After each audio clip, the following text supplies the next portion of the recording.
Hii siku moja utakuja kumpa mdogo wake Maira? Lazima, lakini sio na yule zipe. Nilipata muda wa kutafakari, nilipata muda wa kujiuliza kwamba kwa nini wanawake huwa mnakuwa na lawama sana kwa ma-ex zenu mnapokuwa mmetoka kwenye mahusiano. Sio kwenye ndoa, mahusiano ya kawaida ya mpenzi na mpenzi, mchumba na mchumba. Lakini baadaye nikagundua kwamba tatizo linatokana na makosa makubwa mawili ambayo mnayafanya kabla ya kuingia kwenye mahusiano na kosa ambalo unalifanya ukiwa kwenye mahusiano. Na hii ni kwa upande wa wanawake. Lakini the same tu kwa wanaume tu. Lakini nimechukulia kwa wanawake kwa sababu hii reference ipo upande wa wanawake. Sasa, je, ni kosa lipi ambalo mwanamke analifanya kabla hajaingia kwenye mahusiano? Kosa kubwa kabisa.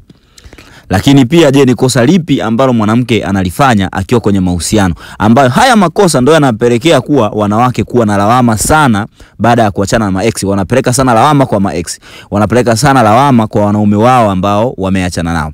Sasa kosa la kwanza ni choice. Ni kwa maana kwamba chaguzi ama kuchagua. Unafanya kosa la kuchagua kwamba unaingia kwenye mahusiano na mtu ambaye sio sahihi, not a right person. Hilo ndo kosa kubwa la kwanza. Yes, the first mistake has done. Umeshaingia kwenye mahusiano, basi usifanye the second big mistake. The second big mistake ni lile ambao kwamba unajua nimeingia kwenye mahusiano na mtu huyu ambaye sio right person to me, lakini ni bahati mbaya nimelifanya ile kosa. Usirudie basi kufanya kosa lingine la pili ambao ni big mistake. Kwa sababu kufanya kosa la pili tunatem kama as a big mistake. Sasa kosa la pili ni lipi? Kosa la pili kwa mwanamke kulifanya wakati umeingia kwenye mahusiano na mwanaume ambaye unajua kabisa sio mwanaume sahihi, ulikosea kufanya chaguzi, ulichagua lakini ukaingia ukiwa umefanya makosa.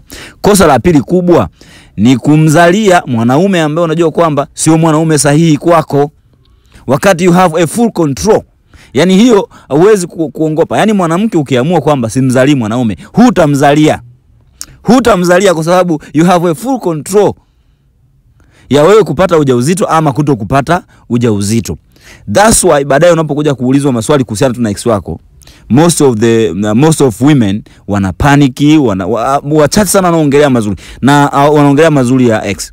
Ukweli ni kwamba binadamu yoyote huwa hawezi kukumbuka mazuri ya adui. Adui pia ana mazuri. Yani hata awe adui yako vipi, ana mazuri yake.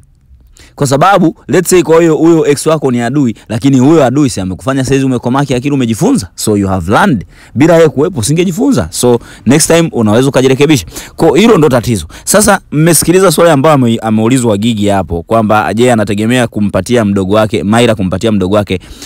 Hajamuuliza kuhusiana na ex wake, hajamuuliza kuhusiana na bwana wake wa zamani, hajamuuliza kuhusu mzazi mwenzie, lakini UC anasema yuko tayari kweli kumbalia, lakini sio na yule mwitaje hapo. I think mmemsikia kama alivyosema. Yote ni kupanic, lakini makosa you did yourself. Hayo ndo makosa mawili makuu ambayo wanawake mnayafanya kabla ya kuingia kwenye mahusiano na mkiwa kwenye mahusiano. Lakini sasa pia nashauri kuna kosa la tatu ambalo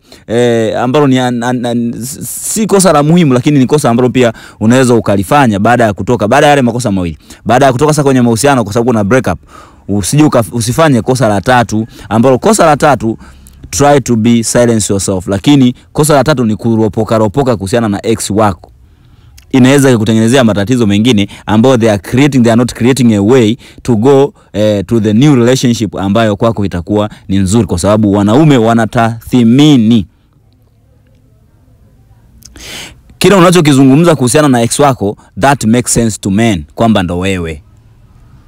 So hilo nalo ni tatizo lingine kwa mwanamke. Kama umetoka ni better usiongelee kabisa, lakini kama unaongelea basi at least angalau balance tu kuhusiana na wewe ex wako. Lakini ukimkanyagia sana ex wako, huwa pia wanaume tunatafsiri kwamba hiyo ni tabia yako.